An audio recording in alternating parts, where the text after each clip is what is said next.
किसान साथियों, green morning साथियों। आप अक्सर धान की पौध जब डालते हैं तो आप जो उसका सीड लाते हैं उसको ना ही आप ट्रीटमेंट करते हैं, कई किसान साथी हमारे, ना ही इस तरह से पानी में डालने का कार्य करते हैं। सीधे पैकेट में लाए और उसका मुंह बंद किया और पानी में डुबो दिया।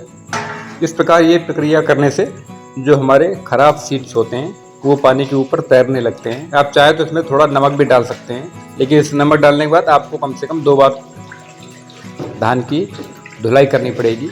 नमक का असर नहीं रहना चाहिए, इससे जमा होने में दिक्कत होती है। लेकिन हमने इसमें कुछ भी नमक नहीं डाला, हमने सीधा सादा पानी है इसमें डाल दिया। इस प्रकार आप देख पा रहे हैं जो भी हल्की धान है और ख़राब सीड है वह पानी के ऊपर तैरने लगा है। अब जब भी ये पानी के ऊपर तैरने लगेगा तो हम क्या करेंगे किसान साथियों, इसको निकाल कर अलग कर लेंगे, जिससे जो हमारे ड्रम में है आवश्यक और जो दाना मजबूत है और ठोस है वही बचेगा। आप देख पा रहे हैं जितना भी खराब और हल्का सीड है, कुछ हल्का सीड भी होता है, कुछ खराब भी होता है और कुछ बिल्कुल फंगस के कारण ख़राब हो जाता है। जिन खेतों में हल्की फंगस आ जाती है उनकी वजह से सीड खराब हो जाता है। तो वह सीड या तो काला हो जाता है, उसके अंदर किसी भी प्रकार का सीड नहीं होता है, केवल भूसी भूसी होती है। तो इस प्रकार जब हम बीज को अच्छे से निकाल देंगे, ख़राब बीज निकाल देंगे, तो इसमें हमेशा अच्छी क्वालिटी बचेगी। और जब अच्छी क्वालिटी बचेगी और हम नर्सरी में उसको डालेंगे तो उसका जर्मिनेशन बहुत ही फर्स्ट क्लास होगा। लेकिन कई साथी हमारे भ्रम रहता है कि इस तरह का काम कौन करे, पता नहीं जमाव होगा कि नहीं होगा। गर्मी का मौसम है किसान साथियों और इसमें लू बहुत तेज़ चल रही है। टेम्परेचर 45, 46, 47, 48 तक पहुंच रहा है। इस स्थिति में यदि आपकी बेल डालने में नुकसान भी होता है तो उसमें कोई नई बात नहीं है। ज़रूरी नहीं आपका जमा हो जाए, कभी कभी आपको नुकसान का भी सामना करना पड़ता है। कभी कभी गर्मी के कारण ज़्यादा अच्छे से जमाव नहीं हो पाता है, तो हम इसमें अपनी द्वारा की हुई प्रक्रिया को दोषी नहीं ठहरा सकते। ये तो मौसम है, मौसम की अनुकूलता और प्रतिकूलता पर निर्भर करता है। कभी कभी आप पॉट डालते हैं, खेत को सीधा जोता और सीधा फैला दिया जाके, बहुत अच्छा जर्मिनेशन होता है, चाहे आप सीड ट्रीटमेंट करें अथवा ना करें, बीजों की छटाई करें अथवा ना करें। तो आप अपना कर्म पूरा करिए और फल की इच्छा मत करिए।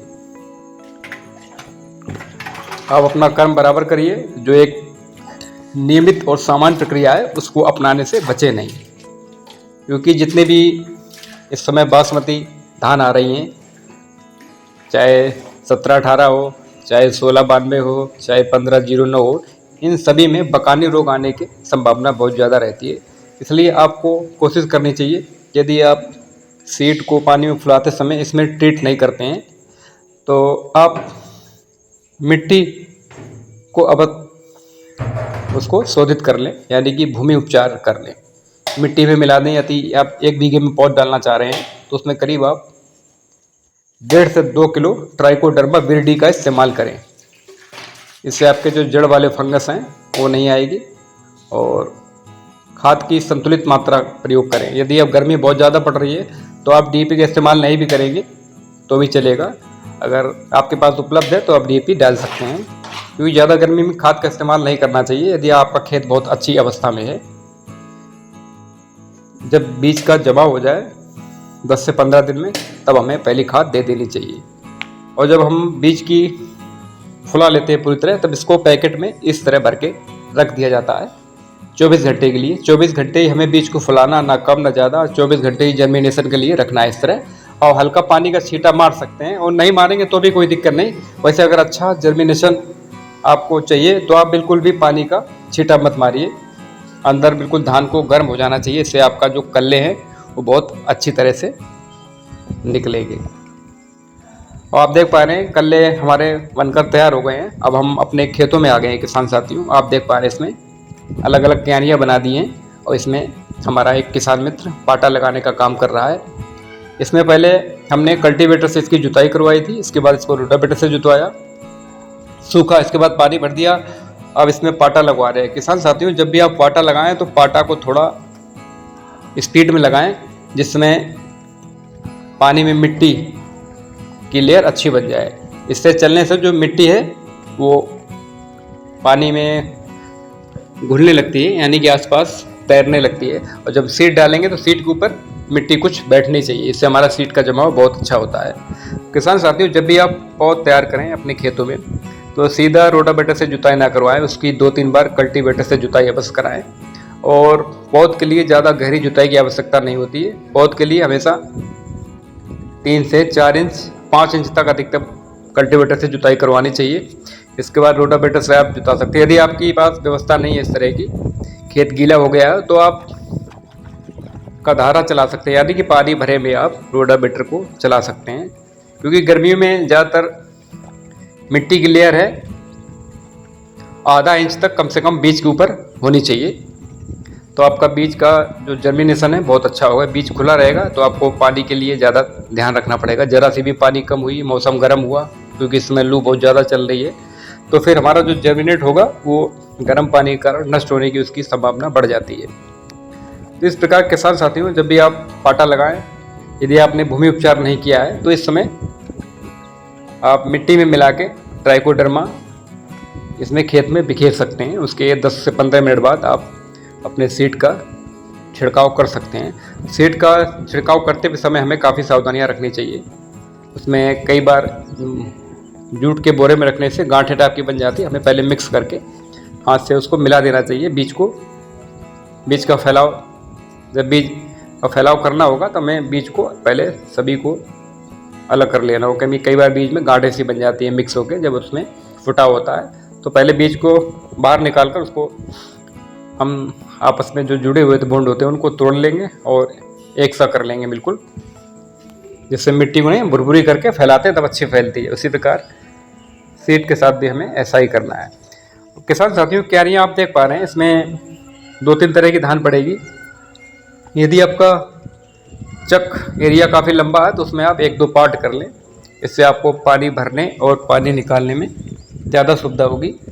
क्योंकि जब तक हमारा पौधा 1 इंच तक नहीं हो जाता, हमें बार बार पानी भरना पड़ता है ठंडा रखने के लिए, और फिर धूप निकलने से पहले उस पानी को हमें निकालना भी पड़ता है। क्योंकि पानी निकालेंगे नहीं तो धूप के टेम्परेचर से जहाँ हल्का पानी होगा वो गर्म हो जाएगा और हमारा जो सीड है, जो जर्मिनेशन हुआ है, वो नष्ट होने के चांस ज़्यादा बढ़ जाते हैं। हमारे साथ भी कई बार ऐसा हुआ किसान साथियों, कई बार बीज नष्ट हुआ तो हमें दोबारा डालना पड़ा और हमें दूसरी बार में सफलता मिलती। क्योंकि गर्मी में ऐसा होता है, गर्मी में पौध का जमाव अच्छा भी हो सकता है और कभी कभी नहीं भी हो सकता है। कभी कभी आपकी अच्छी कोशिश फेल भी हो जाती है और कभी कभी आपकी खराब कोशिश अच्छा रंग लाती है। ये कहावत है किसान साथियों। तो अब इसके लिए घबराए ना, कोई दिक्कत नहीं। आप समय से पौध डालें, खराब होती है तो इंतज़ार ना करें, तुरंत आप दूसरे खेत में तैयारी करके रखें, उसमें डाल दें। इस तरह आपका जमाव बहुत अच्छा होगा और पौध आपके संतुलित मात्रा में तैयार हो जाएगी संपूर्ण फार्म हाउस के लिए। आप देख पा रहे हैं, ये हमारे किसान मित्र है, धान के बीज को खेतों में फैलाने लगा है पौध तैयार करने के लिए, आप देख पा रहे हैं। और पौध को बहुत ही सावधानी से क्यारियों में डालना होता है, जिससे हमारे क्यारियों में पैर कम बने। क्योंकि पैर के माध्यम से जो भी सीड होता है वो ज़मीन में दब जाता है और नुकसान हो जाता है। तो हमें कम से कम कोशिश करनी चाहिए कि कम से कम चलने में ज़्यादा से ज़्यादा बीज का फैलाव हो। आप राइट लेफ्ट देख कर ही बीज का फैलाव करें तो आपका बीज का बहुत शानदार जमा होगा। ये देख पा रहे हैं, हिला के कर लिया तो बीज हमेशा एक सा हो गया। इसको फैलाव में करने में बहुत ही आसानी होती है। क्यारियों को हमेशा पहले, जिन क्यारियों में किसान साथियों आप अच्छी तरह 2-3 तरह के बीज डालते हैं, उन क्यारियों को बीज डालने से पहले छिड़काव इस प्रकार करें कि दाना एक दूसरे क्यारियों में ना जाए। क्योंकि अलग अलग पौध आपकी अलग अलग क्यारियों में तैयार होगा। और सभी क्यारियों को पहले सीड डालने से पहले क्यारियों को अच्छी तरह से बंद कर लें। बंद कर लेंगे तो आपका ये फ़ायदा होगा, एक दूसरे का सीड पानी से बहकर आपस में एक दूसरे की क्यारियों में नहीं आएगा। किसान साथियों, हम इसमें इसके आगे साइड एक क्यारी और बनाकर रखेंगे। बाई चांस इसमें अगर किसी प्रकार की कमी आई तो आगे वाले हम 2-4 दिन के अंतराल पर फिर एक पॉट डाल देंगे। आप थोड़ा नुकसान झेल लें, 2-4-5 हज़ार का आपका अगर सीड खराब होता है कोई दिक्कत नहीं, लेकिन फसल अगर आप जब आपकी पौध तैयार नहीं होगी तो आपका फार्म हाउस खाली भी छूट सकता है, तो उससे आपको 50,000 का घाटा उठाना पड़ सकता है। तो अब कोई दिक्कत नहीं, बीज आपका कभी कभी नहीं होता तो आप लगातार ट्राई करते रहें। 2-4-5 हज़ार का यदि आपका नुकसान भी हो जाता है तो कोई दिक्कत नहीं, वो आगे आप कवर हो जाएगा। और आप खेती करते समय आप निराश बिल्कुल भी ना हो और हमेशा जोशीले अंदाज में खेती करनी चाहिए। कई किसान साथी यदि पौध का जमाव नहीं हुआ या सही से सीड ड्रिलिंग नहीं हुई या पौधे की रुपाई के समय कई तरह की समस्या आती हैं तो किसान हमारे बेचारे होपलेस हो जाते हैं, निष्क्रिय हो जाते हैं और ये सोचने लगते हैं अब क्या करें। तो आपको ये निरंतर आपको प्रयास करते रहना है। मौसम से कोई नहीं लड़ सकता, ना हम लड़ सकते हैं ना आप लड़ सकते हैं, और प्रकृति से भी हम मतलब कोई नहीं लड़ सकते। प्रकृति है कभी भी अपना विकराल रूप ले सकती है, लेकिन हमें अपने कर्म को बराबर करते रहना है। रिजल्ट तो मिलना ही मिलना है 100%, क्योंकि एक हमारे देश का किसान ही ऐसा है जो कड़ी धूप में और गर्म हवा के बीच में काम करना पसंद करता है, और ये किसानों को ही सूट करता है क्योंकि हमारे किसानों ने अमृत पी रखा है। अमृत रूपी शक्ति ऊपर वाले ने दे रखी है, तो हम लोग धूप में मेहनत करने के लिए काबिल अपने आप को तैयार रखते हैं। क्योंकि किसान एक ऐसी अवस्था है जिसका किसानी है तो उसको किसी भी परिस्थिति में काम करना ही पड़ता है। कभी कभी मौसम साथ नहीं देता है तो हमारे किसानों को कई सारी परेशानियां होती हैं। तो किसान साथियों, आप पौध में करीब यदि आपका जर्मिनेशन कम हुआ है, बिना जर्मिनेशन के आपने वो पौध डाला, तो कम से कम आप 2 दिन लगातार पानी भर के रखें, फिर आप 1 दिन का गैप छोड़ें, तीसरे दिन पानी भरें। ऐसे आप अल्टरनेट पौध में पानी भरते रहें, पौध को ठंडा रखें, तो आपका जमाव बहुत ही शानदार होगा। कई बार किसान साथियों हमारे साथ भी गड़बड़ हो जाता है। अक्सर प्रत्येक वर्ष हमारे साथ ऐसा होता है कि फर्स्ट टाइम हम जब भी पौध डालते हैं तो पौध का जर्मिनेशन 60-70% ही हो पाता है, 30-35% हमें नुकसान उठाना पड़ता है। और ठंडे मौसम में ऐसा है किसान साथियों, गर्मी में इस तरह की अवस्था होती है क्योंकि जून में इसमें लू चल रही है। यदि आपका मौसम ठंडा हो गया, बारिश होने लगी, मौसम ठंडा है लगातार, तो आप खेत को जोते हैं वैसे डाल दें पौध, चाहे आपका जर्मिनेशन हुआ हो या ना हुआ हो, आपकी पौध बहुत ही फर्स्ट क्लास जर्मिनेशन होगा और जमाव अच्छा लेगी।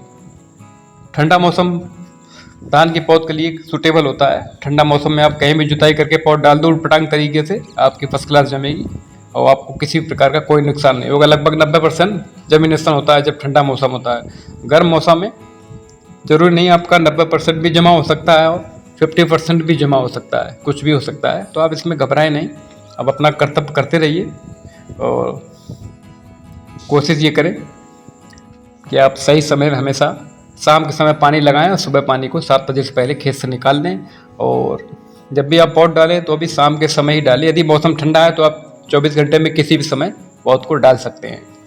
तो खाद का भी प्रबंधन गर्मी को देखते हुए सही समय पे डालें। जब तक आपकी खाद 3 से 4 इंच की ना हो जाए आप बिल्कुल भी खाद का प्रयोग ना करें। खासकर यूरिया का प्रयोग बहुत ही संतुलित मात्रा में करें, जिससे आपकी पौधे पूरी तरह सुरक्षित बनी रहे। तो किसान साथियों, आज की जानकारी हमने आपको काफ़ी कुछ बताया। कई किसान साथी हमारे गलती करते हैं, एक ही क्यारी बना लेते हैं फिर परेशान होते हैं। तो थोड़ा अगर बड़ा चक है आपका 1 डेढ़ 2 ढाई बीघा का, तो उसमें आप 2-3 पार्ट कर लें और एक पार्ट आप आगे के लिए तैयार करके छोड़ दें। जैसे आपकी पौध में किसी प्रकार का नुकसान होता है, जमाव अच्छे से नहीं होता है, तो आप आगे की क्यारी आपकी तैयार है और बस केवल उसमें पानी भरें और धान का छिड़काव कर दें। तो जैसे ही ठंडा मौसम देखें तो अल्टरनेट आपको एक क्यारी खाली तैयार करके रखनी है, जिससे आपको देरी नहीं होगी। यदि आपका जर्मिनेशन सही नहीं हुआ, आपका बीज मारा गया, आपको नुकसान हो गया, तो आप इस तरह की व्यवस्था रखें तो आपको नुकसान नहीं होगा। हमें प्रत्येक वर्ष इस तरह की व्यवस्था सामना करना पड़ता है किसान साथियों, नुकसान उठाना पड़ता है। कभी कभी जल्दबाजी के चक्कर में नुकसान उठाना पड़ता है। तो आप अपना कर्तव्य करते रहिए, बाकी सब प्रकृति के ऊपर है। प्रकृति यदि हमको देगी तो छप्पर फाड़ के देगी, जब नहीं देगी तो हम कितने भी प्रयास कर लें प्रकृति हमको नहीं देगी, आता हुआ भी छिप जाता है। और कभी कभी हम ज़बरदस्ती नहीं कुछ करना चाहते तो भी हमारे पास लौट कर वापस आ जाता है। तो किसान साथियों, प्रकृति से हमेशा लड़ना सीखिए जो प्रकृति से लड़ा वही हमेशा जीता है। तो हमने आपको इसमें काफ़ी महत्वपूर्ण जानकारियाँ दी हैं। कोई भी सीड लाएं उसको पहले पानी में डाल के थोड़ा थोड़ा डालें, जो ख़राब सीड है उसको निकाल लें। इसके बाद जो अच्छा सीड है उसको जूट के बोरे में भर के रख दें। सारी प्रक्रिया हमने आपको बता दी है, जो कि कई किसान साथी हमारे गलती कर जाते हैं। और जो आप काम करें स्वयं अपने विवेक से करें, एक दूसरे के कहने की सुनने में ना आए, क्योंकि कई किसान साथी उनका छोटा फार्म हाउस होता है, हम उनसे जानकारी लेते हैं तो गलत जानकारी दे देते हैं, उससे हमें नुकसान उठाना पड़ता है। आप अपने विवेक से काम करिए कि हमें कितने सीट के लिए कितना एरिया चाहिए, कब क्या करना है, तो आप हमेशा सफल रहेंगे। ज़्यादा देखा दाखी और ज़्यादा लोगों की बात सुनने से भी हमारा नुकसान होता है, इसलिए हमें अपने विवेक से काम करना चाहिए। हमें 100% सफलता मिलेगी, इसको कोई नहीं रोक सकता। किसान साथियों, आज का वीडियो कैसा लगा आप जरूर बताएं हमें कमेंट करके। आप सभी का बहुत बहुत धन्यवाद।